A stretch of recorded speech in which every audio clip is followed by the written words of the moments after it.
All right. Hi, everyone. Welcome to our first of 3 Cram sessions. I'm so glad you guys are here. Welcome, welcome. So I'm Caroline. Hopefully you've tuned in at least at some point, which is why you're here today. So you know me, you know my style, etc. And tonight we have our first Cram session, which is to go through big ideas 1 and 2. So if you were with us on Wednesday, there were like 45 questions asked in an hour, and I think I got through maybe 25 of them. Which honestly I'm impressed by because it means I was averaging less than or around 2 minutes a question, a little bit more.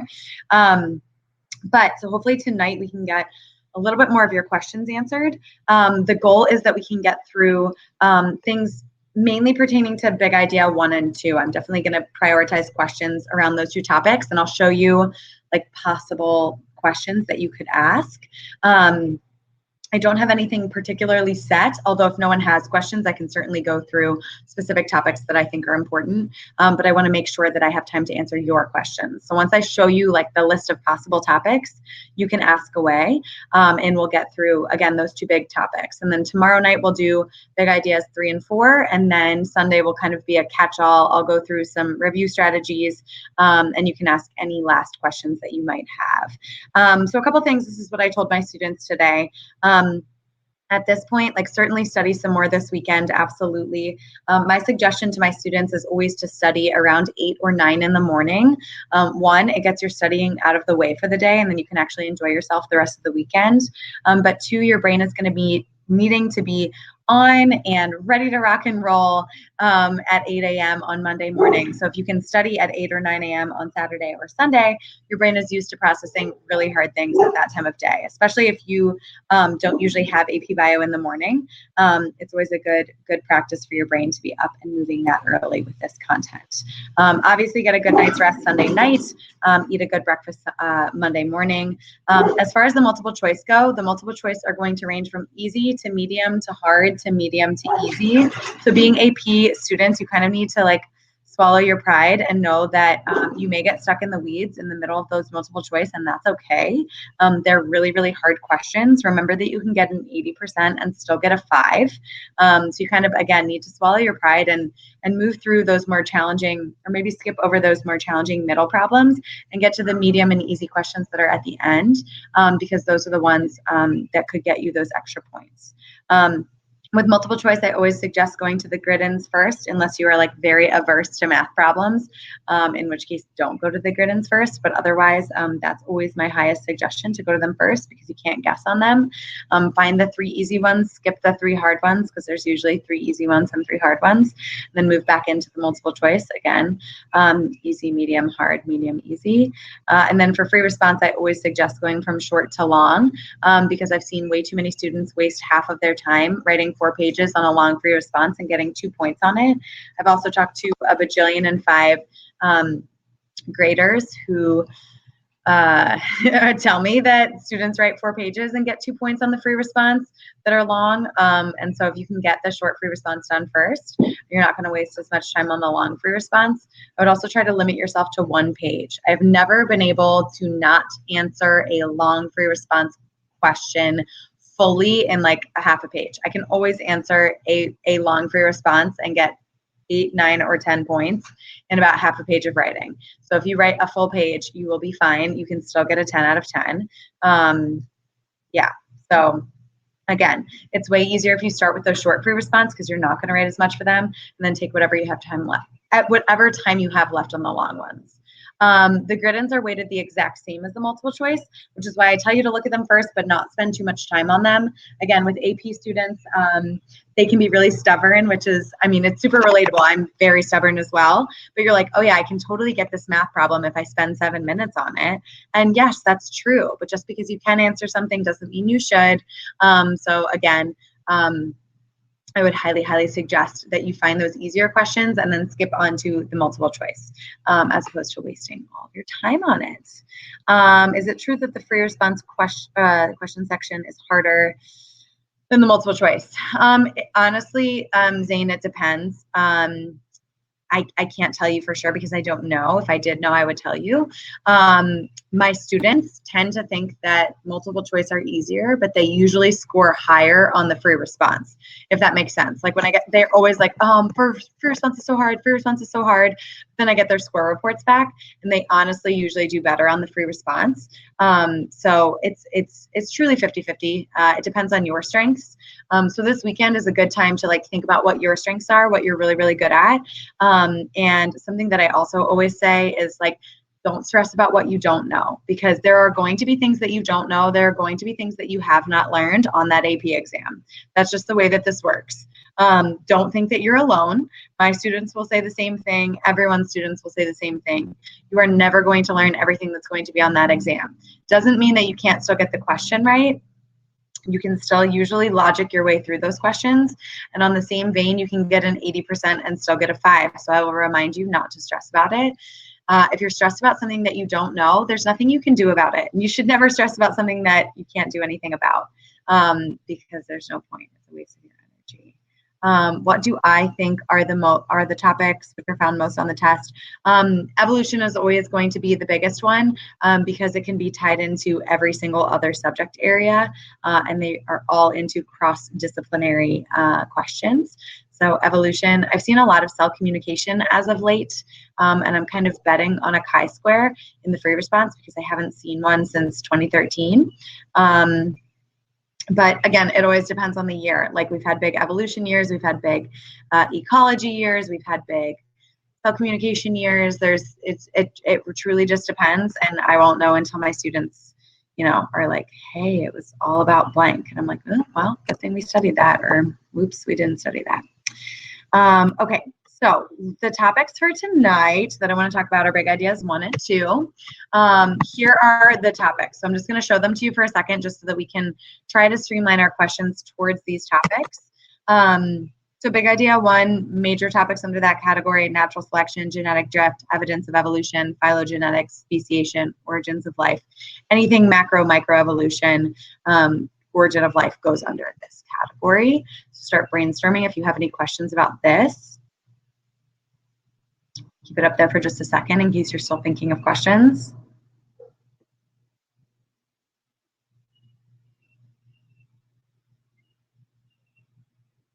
Okay, and then big idea, that should say big idea 2, would be things like photosynthesis, cellular respiration, cell membranes, transport across membranes, positive and negative feedback, biotic and abiotic factors, homeostasis, and behavior and natural selection.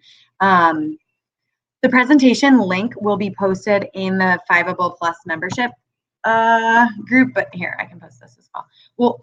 Okay, so this presentation you're not going to want because this is all the slides, but anything that I jump into, once you guys ask questions, I can post the link to that PowerPoint, because I'm going to be jumping through PowerPoints depending on what questions you guys ask. So whatever PowerPoint I pull up, I promise I will post the link in there for you guys. Okay, so it looks like we're starting to get some questions. Ooh, chi-square is a big one. Okay, perfect. I can absolutely go through a chi-square problem with you. The only problem that I have found is that it is very hard for me to write on this thing. So a lot of it might be verbal, but if you're taking notes, hopefully it's not too bad. So let's start. I'm going to start with the 2013 free response for AP Biology. Let's start there, because that's a really good example of I'm losing my words, chi-square problem. And then I can post some more chi-square practice as well. Okay, so I'm posting this in the link, and then I'll pull it up on the screen as well. But then you can have it up on your own page. So let me real quick share.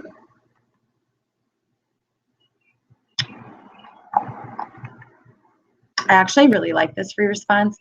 Chances are, so the reason I like it is because chances are, if you have done practice chi-square problems with your teacher, they're probably related to, and correct me if I'm wrong, but most of the time we focus on the genetics chi-square problems. Okay, so let's just talk broadly about chi-square really quick. Chi-square is 3 easy steps. It's not, well, not easy. Easy is an understatement. But I'm gonna type these into the chat box too. So first, you need to find your expected values. Second, you need to calculate your chi-square value. And then third, you need to figure out what the heck your answer means, okay? So this is what makes chi-squared a little bit tricky, but in all honesty, it's not that hard. The math, step 2 is the easiest. Finding your actual chi-square value is very, very easy. What's challenging is finding your expected values and then figuring out what your answer means. Okay, so let's read through this problem really quick. We'll just go through the chi-squared portion. So that's going to be portions C and D. And then I can also show you a genetics example if you would like, or I can at least talk you through that.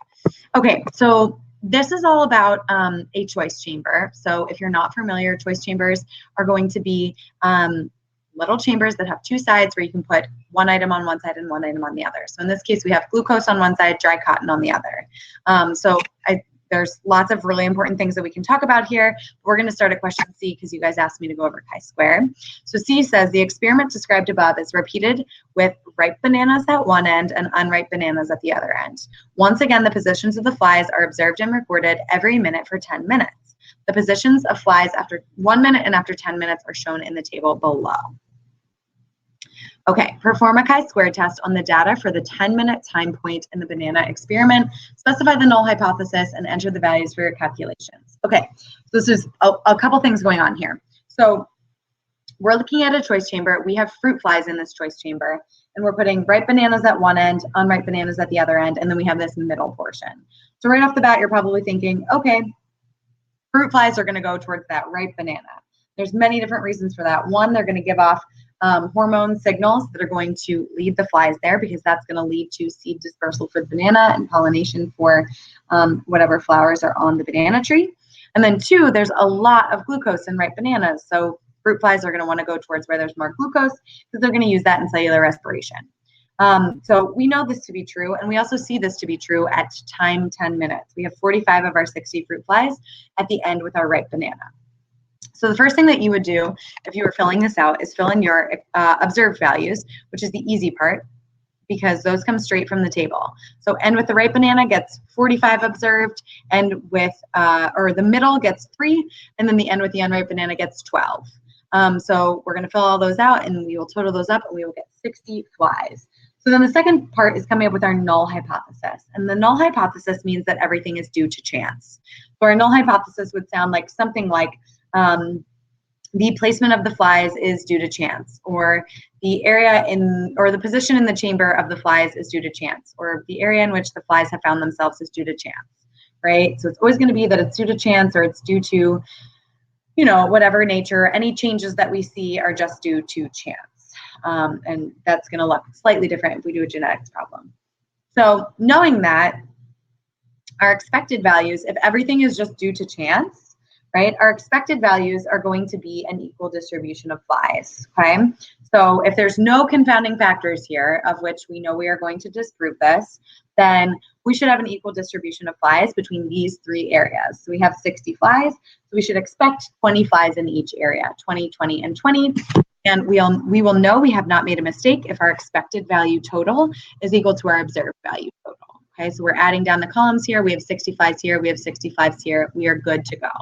Now, a common trip up point that I see with students is that they always want to equally distribute the total across the ranges for the expected. And that is not always the case. So we can do genetics examples where we'll be doing a Punnett Square and we'll actually expect 75% of our offspring to look one way and 25% of our offspring to look another. And then you need to reflect that in your expected values. They're not going to be an equal distribution because that's not what we would expect. But here, because we're expecting an equal distribution, because these are all due to chance, we're going to put 20, 20, and 20 as our expected values.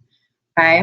So next what you would do is go through and do your mathematical calculations, which is the easiest part. And that's going to be observed minus expected squared divided by expected. The only times I see students mess up here is if they mess up orders of operations. So I'll give you a second. Hopefully you've written this down because obviously I can't because the technology to do that is unfortunately beyond this program that we have. You have 45, 3, and 12 down for your observed, and you have 20, 20, and 20 down for your expected, and you're able to find your chi-squared value. So again, I'll give you a minute to plug that into your calculator, and then we'll review what your answer actually means.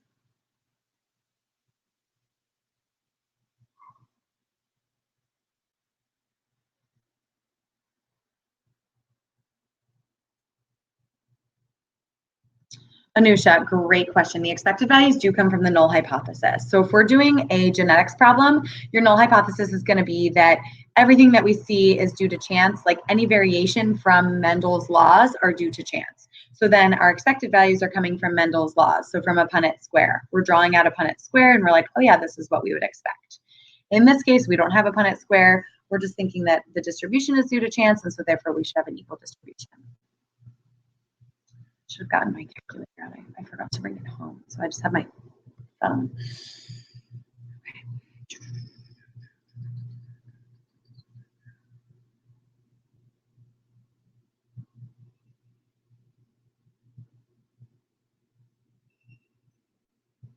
If anyone starts calculating the numbers, you can go ahead and put them in here because my phone calculator is crap, so you can help us out. So if you find the chi-squared value for any of the three, end with ripe banana, middle, end with unripe banana.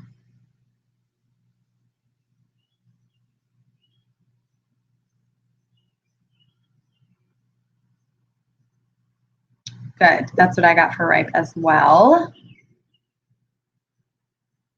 So you can see we're already way above what our critical value is going to be.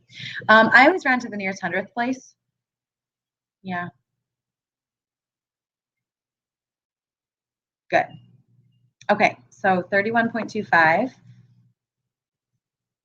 plus 14.45 plus 3.2, and we get 48.9. Perfect. So that's our chi-squared value. So that's all well and good. We've gotten some points so far. We've gotten points for our expected, we've gotten points for our null hypothesis, but we actually don't have an answer yet because we just have this sum. Is everyone clear on how we got to this point so far? Is everyone okay with finding the expected value and then finding our chi-squared value? Yes, no, maybe? Okay, perfect. So then the last thing that we need to do is figure out what, so expected. So I can go back and explain this a little bit more. So the expected value is like in a perfect world where nothing is having an effect on anything. That's what the null hypothesis means. Nothing is affecting anything. What would we expect, right? So picture like these bananas are no longer in this choice chamber. We would expect the flies to just be equally distributed because that's what flies would do. So we would have an even distribution at all ends. We know that's not the case because flies are certainly going to be attracted to a ripe banana, right? But what we're trying to prove is that statistically speaking, flies are indeed attracted to this ripe banana. And we can do that by saying in an unexpected land where they're not attracted to anything, they're just floating in this limbo land between these three areas, we would expect an equal distribution among all three. If we're doing a genetics problem, what would you write for the null hypothesis? You would write that any differences between the Punnett Square ratios and the observed ratios are due to chance. So you could just say something like that. And I can show you an example like that, but for this question, we're rejecting the null, and we'll get there in a second. The expected values will not always be equal to each other. So if we did a different problem, so there's another problem that I can show you where like we're crossing two heterozygous plants. So if you cross two heterozygotes, you can write that out on a paper really quick. You will quickly see that 3 out of the 4 are going to be dominant and 1 out of the 4 is going to be recessive from a double heterozygous or from a heterozygous crossing two heterozygotes, right? We get 3 that are dominant and we get 1 that's recessive. So in that case, 75% of our offspring should be dominant and 25% of our offspring should be recessive, not 50-50. So you could set up a proportion or multiply your total by a fraction in order to get your expected values there. So if we had 60 flies and we expected 75% to be somewhere, we could multiply by 0.75 or set up a proportion of 3 out of 4. So they're not always going to be equal to each other. That's a very common misconception. Yeah, the null hypothesis, you could say the flies have no preference in the bananas or the distribution of flies is due to chance. It's always, null hypothesis is that always things are due to chance, not due to anything else. So any difference that we see is due to chance. So if it's a genetics problem, we could say that the difference between the Punnett Square expectations and what we actually observe is due to chance. In this case, we would say the difference we see in the flies and where they are flying is just due to chance. Due to chance, due to chance, due to chance is always going to be the null hypothesis. It only changes slightly given the conditions that we're dealing with. So again, a genetics problem is going to be ever so slightly different than this problem, but I can show you one of those as well if that is deemed helpful by you guys. Okay, so our chi-squared value is really, really high. It's 48.9. So the next step is we need to compare it to a table of critical values. So AP, I'm going to post something really quick. AP biology, what am I thinking of? Equation sheet. Okay. I would definitely get familiar with this if you're not already. Like most likely your teacher has shown you this because they want you to practice with what you're actually going to be looking at. So I'm going to switch screens really quick. Technology wizard, it's not my strong suit. They will absolutely give you this on your test. So what I just posted to you, this appendix, will be the first 2 pages on both your free response and your multiple choice. So this is given to you. That's why I think it's really important that you see it so that you know where everything's located. So you know where chi-square is so that you know where, everything is that you need. So what we're looking at right now is the chi-square table. The chi-square table has a lot of information in it, but most importantly, we are going to need to take a look and find what we call a critical value. So here's how we do that. The table has a lot of different things on it. So there's 2 different p-values that you can see on the left-hand side, a p-value of 0.05 and a p-value of 0.01. For all intents and purposes, unless stated otherwise, you should always just go with a p-value of 0.05. You can either just commit that to memory and take my word for it. Basically, 0.05 means we are 95% confident in our answer. 0.01 means we're 99% confident in our answer. And we are more than okay with being 95% confident. We're more than okay with an A. We don't need that A+. So we can always use the top row unless otherwise stated. Okay, so commit that to memory. So then the second part comes from picking your column. And columns are based on something called degrees of freedom. And if you shoot your eyes over to the right-hand side of this, you'll notice that they actually define degrees of freedom for you. And they tell you that degrees of freedom are equal to the number of distinct possible outcomes minus 1. So if you reflect back to our problem, we had 3 different possible outcomes. You could be on the end with the ripe banana, you could be in the middle, or you could be on the end with the unripe banana. So we have 3 distinct possible outcomes, minus 1. So as Anusha said, we have 2 degrees of freedom. So our critical value, using a p-value of 0.05 and a degree of freedom of 2, is 5.99. This is what we're comparing to. Because our chi-squared value of 48.9 is way greater than 5.99, we do what we say is reject the null hypothesis. And so what that means is we're rejecting the null. Remember that the null was that all these differences are due to chance. So we can say that these results are not due to chance, they're due to another confounding factor. Now, we have known since the beginning that that is true because we have known since the beginning that fruit flies would be attracted to a ripe banana, okay? But now we can prove that statistically and say that there's something else going on here that's attracting the flies to the ripe banana, and we can prove that with statistics. So you reject the null hypothesis whenever your chi-squared value is greater than the critical value in this table. I have like a weird way of remembering it and a mathematical way of remembering it. I'll share both with you. So my weird way of remembering it, if you have one person running down the street streaking, right? You're like, wow, that person's crazy. They're running down the street and they're streaking. That's crazy. That's just like a chance event that I passed this streaking person on my way to school. If you see 100 people running down the street streaking, now you're like, okay, something really weird is happening here. This is not due to chance. Like all of these people did not wake up this morning and just by chance decide to go streaking. They organized this. This is the apocalypse, right? So we are way bigger. We have 100 people streaking, so this is not due to chance. My mathematical way of remembering this, in case you don't like crazy ways of remembering things, and that's kind of my thing, I love crazy ways of remembering things, is that if you look at this equation here, what we're solving for is the difference between what we observe and what we expect to observe. So if you have a small number, that's because what you observe and what you expect to observe are very similar, right? The difference between them is very small. So if you have a small number, less than this thing, you're like, oh yeah, those differences that we saw, they're just due to chance and the random distribution of the universe, right? If we have a very large number like we do here, 48.9, That's because what we observed and what we expected are very different from one another, and therefore that's not due to chance. That's due to another confounding factor.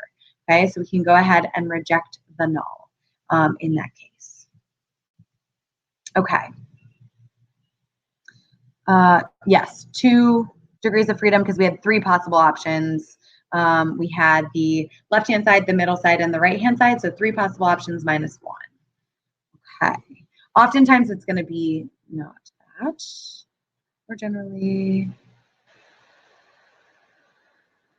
yeah, if it was less than 5.99, we would accept the null or fail to reject. They used to be really, really specific and make you say fail to reject. Now they don't care. You can say fail to reject, or you can say accept. Either way works by then. We reject, though, if it's larger than that number, because, again, the difference between observed and expected is so big that it's not possible that it's just due to chance anymore. It's due to another confounding factor. Oh, chi-square. So the only other problem that you might see is a genetics problem with this, in which case you would do a Punnett Square. To find your expected, you would set up a ratio, and then you would use that ratio in order to determine your expected values. So you could set up a proportion there or multiply by whatever you expected. Sure, we can go over a genetics problem quickly. Let me pull one up.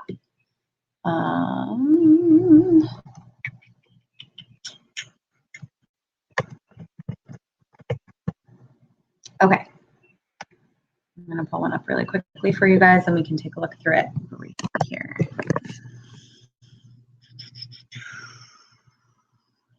And then I'll jump into these other questions. But I am like really thinking that this is a good bang for your buck, spending time on this right now, because I just have like a gut feeling that chi-square is going to be a free response question this year. Could be wrong, have been before for sure, but I'm banking on it. Okay, so here's another practice problem. So this one says, in peas, yellow seeds are dominant over green. In a cross between 2 plants that are both heterozygous for seed color, the following was observed. So we have 4,400 yellow seeds and 1,624 green seeds. Okay, so those are our observed numbers. We have them. It could be, so Alexandra, it could be a short one, but I would assume chi-square would be a long one just because it's a lot of work, but I have no idea. They could do whatever they want. I just take my best guess. It's a really fun game. And then you guys tell me what happens. And I'm like, oop, well, glad we reviewed this. Okay, so we have our observed values. So the first thing that we need to do is total them up. So we have, so if you were writing this down on a separate piece of paper, you have yellow is 4,400, green is 1,604, for a total of 5,000, 6,000, wow, my brain. And I've done this problem so many times recently because I've been doing it with my class. 6,024, that's our total, 6,024.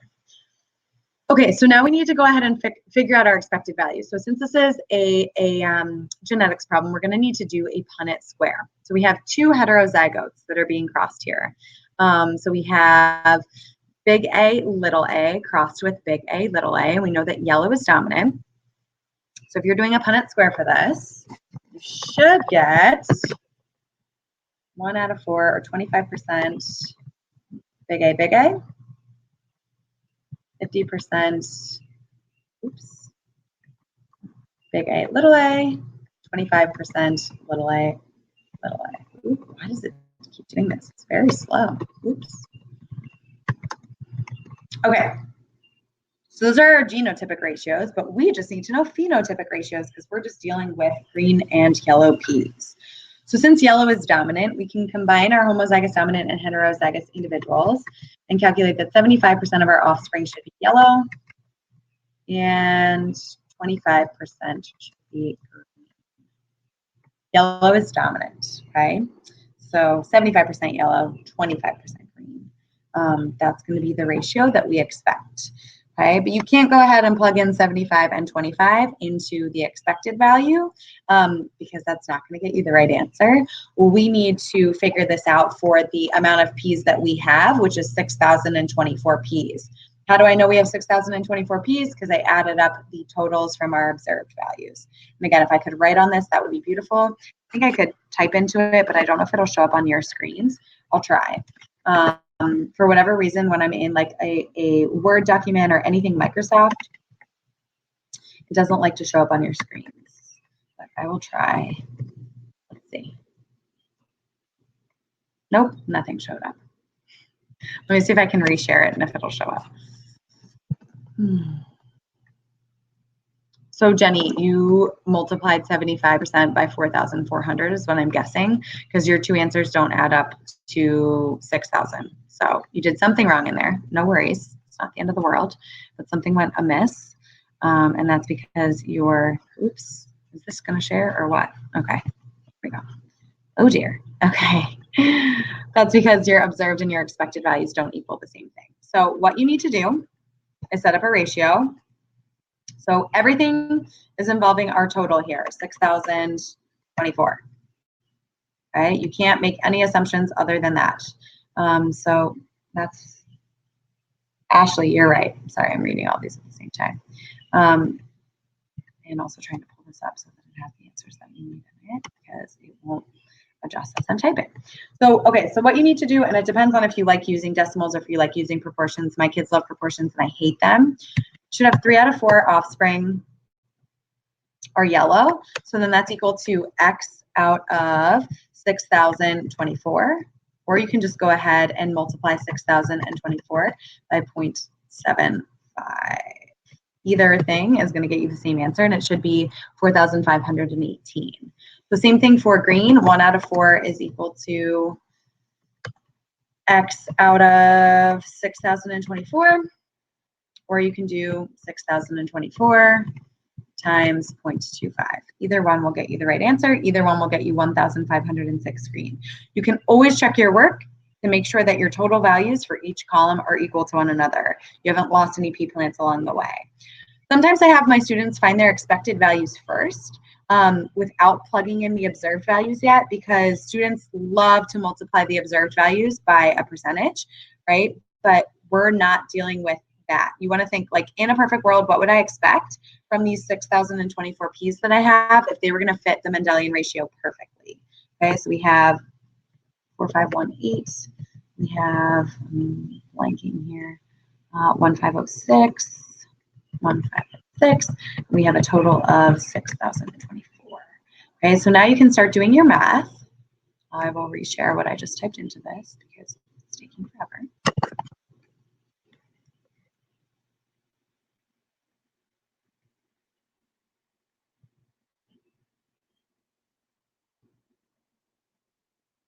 Good. So yellow should be 3.08. Perfect.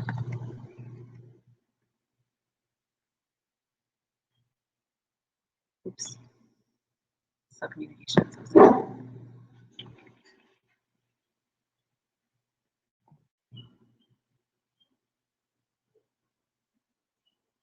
Good. Good teamwork. So we should get an answer of like 12 point something here.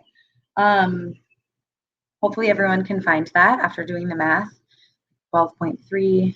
Yeah, 12.3 should be our answer. Okay. So now if you go back to the other chart that I sent you, how many degrees of freedom do we have? Just 1. Perfect. Good. Look at all of you. 1 degree of freedom. We have 2 possible outcomes. So 1 degree of freedom, p-value of 0.05. We should have a critical value of 3 point something. I'm forgetting. Yeah, 3.84. So 12 is obviously greater than 3.84. So we can go ahead and reject the null here and say that any differences that we see between the Mendelian ratios and this are due to chance. Anika, will they tell you what to round to? So that's a great question. I always round to the nearest hundredth. If this was a free response question, they're just looking for your ability to reject or accept. If this was a grid-in, which if this is a grid-in question, do not waste your time, because think about how much time we just wasted on this, and it's worth the same as any other multiple choice question. I would say skip it, but they would tell you what to round to. But yeah, I always round to the nearest hundredth until the very end, and then I round it to whatever answer they want me to round it to. Okay, so that's chi-squared. It's definitely really important. Definitely continue to look through it. I'm not going to spend any more time right now on it, just because I want to get through everyone else's questions. I accidentally skipped over a question because I thought it was this question. It was about cell communication. So I can pull up a slide really quick on cell communication, and then It looks like someone's basically answered the micro versus macro evolution question. While I'm pulling up the cell communication, I can answer that for you. So micro is small scale, macro is large scale. So micro is going to be alleles changing, and macro is going to be species changing. So it's both evolution, it's just the scope of it. So whether you're, again, just looking at an allele or a gene within a population, or whether you're looking at a population splitting and actually going through the process of speciation, that's going to be the major differences there. Okay.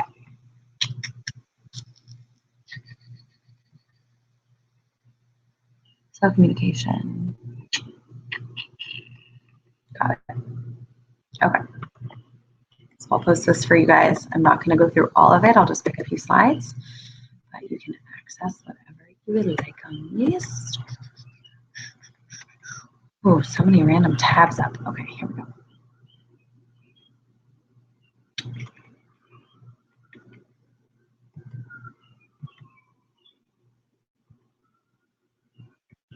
Nope, wrong thing. Gosh darn it.